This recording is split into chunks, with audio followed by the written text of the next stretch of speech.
Good morning friends, my name is Vijesh Pakhliwal and welcome to my YouTube channel. आज की video में हम बात करेंगे एजुकेशन के बारे में। राइट है, बहुत ही बढ़िया लाइन लिखी है यहाँ पर। The quality of higher education is an outcome of the quality of primary education in India. मतलब ये है कि अगर हमारा प्राइमरी एजुकेशन बहुत अच्छा रहेगा तो हमारा हायर एजुकेशन वो भी बहुत बढ़िया रहेगा। राइट है, यह आर्टिकल लिखा गया है जयेश राजपूत के द्वारा, और ये पर्सनालिटी है वो एनसीईआरटी के फॉर्मर डायरेक्टर भी रहे हैं।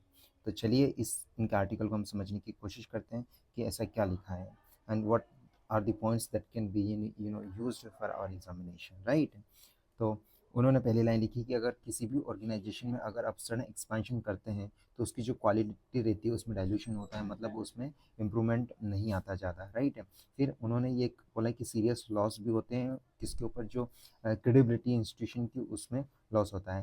एकेडमिक करिकुलम की अगर वो बात करते हैं कि रेप्यूटेड यूनिवर्सिटी, उसमें ये देखा गया है कि अगर सडनली चेंज करते हैं तो उनमें लॉस ही होता है। या फिर वेल एस्टेब्लिश स्कूल में भी ये बात देखने को मिलती है। राइट है, और ये यहाँ तक कि बोलते हैं कि जो हमारा मैनेजिंग सिस्टम है, अगर लार्ज नंबर ऑफ इंस्टीट्यूशन उनमें भी अगर ये चीज़ सडन की जाती है तो कहना कहते उसमें इम्पैक्ट पड़ता है।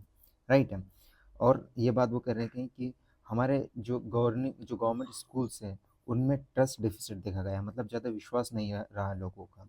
राइट है, और हर एक फैमिली इस बात से कन्विंस है, इस बात से सहमत है कि गवर्नमेंट स्कूल में ज़्यादा विश्वास रहता नहीं है उनके, इसलिए सारी जो फैमिली थी वो क्या करते हैं कि कोशिश करती है कि हमारे बच्चे को प्राइवेट इंस्टीट्यूशन में, प्राइवेट स्कूल में पढ़ाया जाए। राइट, इंडियन एजुकेशन सिस्टम पहले एक बिग एटीट्यूडल चेंज आया है। लाइक पहले ये था कि हम क्यों पढ़ाएं लोगों को, वाई टू एजुकेटेड। राइट, लेकिन अब डिमांड ये होती है कि गुड एजुकेशन होना चाहिए स्कूल में। राइट, ना केवल लड़कों के लिए बल्कि लड़कियों के लिए भी होना चाहिए।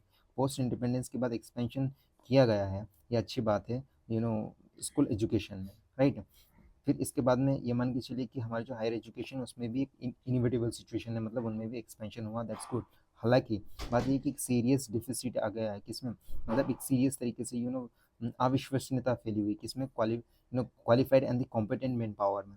कि लाइक पढ़ के और ग्रेजुएट होके तो निकल रहे हो रहे हैं, लेकिन they are not able to get job, और एम्प्लॉय लेवल के काबिल वो नहीं है। राइट, एक बात तो ये की जाती है, और दूसरी बात ये भी है कि हमारे जो कॉन्स्टिट्यूशनल प्रोविजन है, the free and compulsory education की बात की गई है। Right, within the 10 years to attain the age of the 14 year. Right, हमारे डीपीएस भी वही बात करते हैं कि भाई एजुकेशन देना है। राइट, ये बात भी इसमें कही है।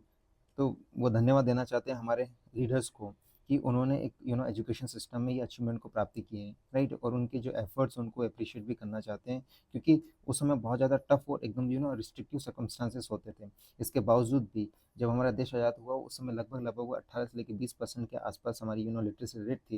लेकिन आज अगर देखते तो लाइक ठीक ठाक 74% के आसपास है 2011 की सेंसस के आधार पर। लेकिन अगर अब निकालें तो लगभग लगभग 80% के आसपास होगी। राइट, और इस कंडीशन में कि भाई अब कम से कम 100 करोड़ के आसपास पॉपुलेशन की बढ़ चुकी है, काफ़ी मतलब ज़्यादा पॉपुलेशन हो गई है। ठीक है, इसके बाद में क्रेडिट के बारे में बोलना चाहते हैं कि वो credit must go to the institutional leadership, कि इसका अगर क्रेडिट जाता है इतनी बढ़िया हायर एजुकेशन के लिए, अगर क्रेडिट जाता है तो हमारे यूनिवर्सिटी के प्रोफेसर उनको जाता है, साइंटिस्ट को जाता है, और स्पेशली प्राइमरी टीचर्स को जाते हैं, क्योंकि वो एक एक अनअवॉइडेबल सर्कमस्टांसिस में काम करते हैं। क्योंकि जो प्राइमरी टीचर होते हैं उनके ऊपर बहुत ज़्यादा बर्डन होता है। लाइक इलेक्शन की ड्यूटी लगा दी, या फिर कोई सर्वे आ गया तो वो ड्यूटी लगा दी, कोई स्कीम उसको इम्प्लीमेंट करवाना है तो वो लगा दी है। लेकिन ये सर्कमस्टांसिस होने के बावजूद भी वो एजुकेशन पर ध्यान देते हैं, and they play a very important role in our education system. अब दरअसल हुआ है कि रिसेंटली यूजीसी ने एक ड्राफ्ट रेगुलेशन को फ्लोटेड किया है। राइट, एक जो फ्रेमवर्क है वाइस चांसलर को रिक्रूट करने के लिए, राइट, उसमें अमेंडमेंट करने के लिए उन्होंने ड्राफ्ट बना दिया है। लेकिन अनफॉर्चुनेटली बात ये हुई कि लाइक ट्रेडिशनली तरीके से उनको लाइक ये सब कुछ कर दिया उन्होंने, जो कि मतलब विदाउट एनी डिस्कशन, जो कि टोटली मतलब डिस्कशन होना बहुत ज़रूरी है लेकिन इसको टोटली इग्नोर किया गया है।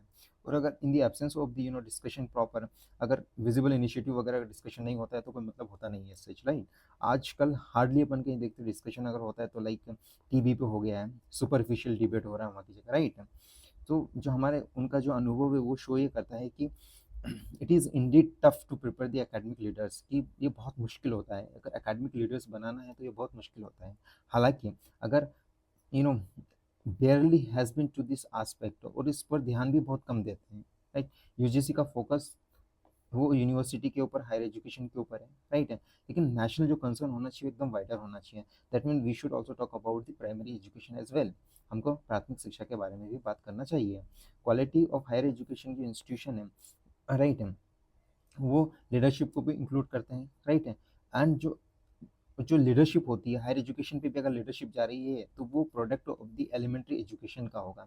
उनका एलिमेंट्री एजुकेशन, प्राइमरी एजुकेशन ठीक ठाक रहा तो क्वालिटी ऑफ एजुकेशन बहुत बढ़िया मिलेगी हायर एजुकेशन, और फिर लीडरशिप बहुत बढ़िया प्रोवाइड करेंगे हायर एजुकेशन इंस्टीट्यूशन को भी, राइट।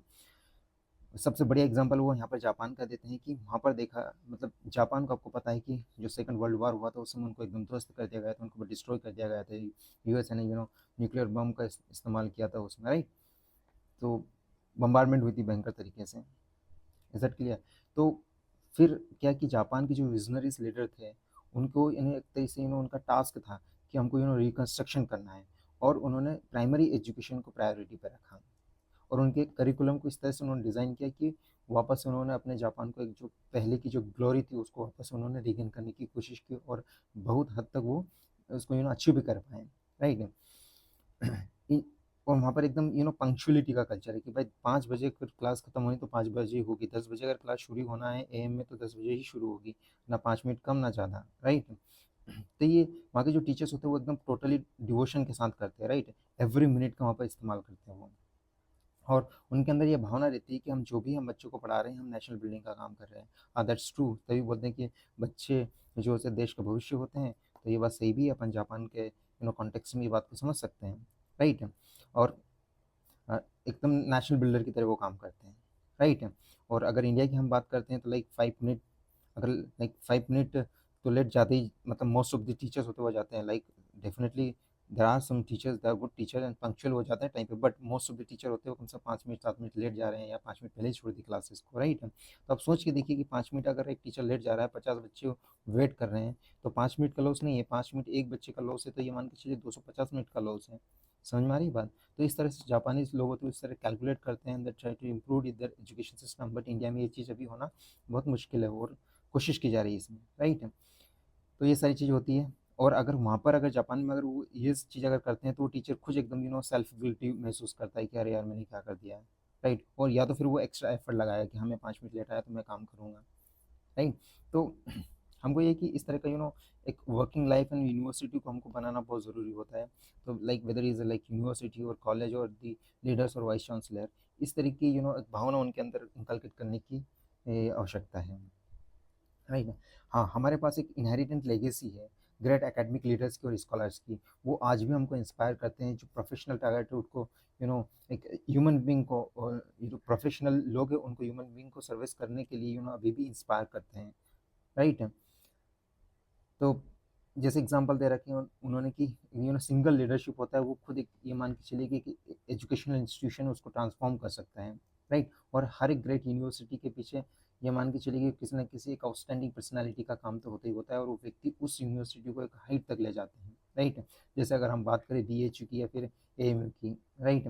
विश्व भरी विश्व भारती उसकी बात करें, या फिर जामिया मिलिया इस्लामिक यूनिवर्सिटी की बात करें, राइट। इसके मदन मोहन मालवीय जी की बात करें, सर सैयद अहमद खान की बात करें, नंबर ऑफ एग्जांपल उन्होंने दे रखा, जाकिर हुसैन की बात करें या रविन्द्रनाथ टैगोर की बात करें। एक इंडिविजुअल पर्सनैलिटी थी जिन्होंने अपने एजुकेशनल इंस्टीट्यूशन को एक हाइट पे लेके गए हैं, राइट। तो इनफैक्ट अपन we can't deny person like Homi Bhabha और विक्रम साराभाई, जिन्होंने बार को इसरो की स्थापना करने में कितनी महत्वपूर्ण योगदान दिया, राइट। तो ये कहा जाता है कि इंडिविजुअल होते हैं वो एक एजुकेशनल इंस्टीट्यूशन को क्रिएट करते हैं, राइट। और एक इंस्टीट्यूशन होता है फिर वो क्या करता है कि एक इंडिविजुअल को क्रिएट करते हैं, फिर इसके बाद में जो इंडिविजुअल व्यक्ति है उसको मान के चलिए इमेजिनरी की और क्यूरियोसिटी की, दोनों की सोचने समझने के लिए पंख मिलते हैं, विंग्स मिलती है। और ये मान के चलिए कि हम फिर फ्यूचर का future of the children create करते हैं, और फ्यूचर ऑफ चिल्ड्रन क्रिएट होता है, नेशन का फ्यूचर क्रिएट होता है, और जो क्वालिटी ऑफ लाइफ पीपल उस देश में जीते हैं। इंडिया एक सक्सेसफुल डेमोक्रेसी रही है, ये बात सही है, लेकिन पक्ष और विपक्ष हमेशा यूँ मान के चलिए कि पॉलिटिकल बात करते रहते हैं, और अनमाइंडफुल डिस्कशन होता है, और उस पर बात करते रहते हैं, और वो सीरियस डिस्कशन पे कभी बात करते ही नहीं है, जैसे कि एजुकेशन के ऊपर बात करना, या नेशनल सिक्योरिटी या हेल्थ के ऊपर या हंगर के ऊपर, राइट। तो ऐसे सारे बहुत सारे डिबेट्स एंड डिस्कशन है जो कि लाइक नेशनल इशू के लिए एकदम सीरियस इशू है, उन पे हमें बात करना चाहिए।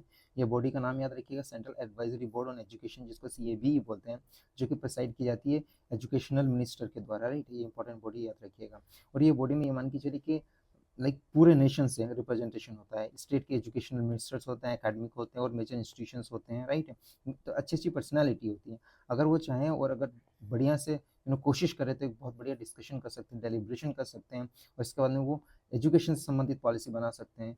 Procedure for the selection of vice chancellor ये भी बना सकते हैं, ताकि एक बहुत बढ़िया लीडर तैयार कर सकें हर एजुकेशनल स्टेज पर, right, including the primary education, right. So on this note like to end this video. ये एक आर्टिकल समझने वाला था कि हमारा एजुकेशन सिस्टम किस तरह से वर्क करना चाहिए और कहाँ कहाँ कमियाँ हैं, उस पर काम करने की आवश्यकता है। So thanks for watching this video.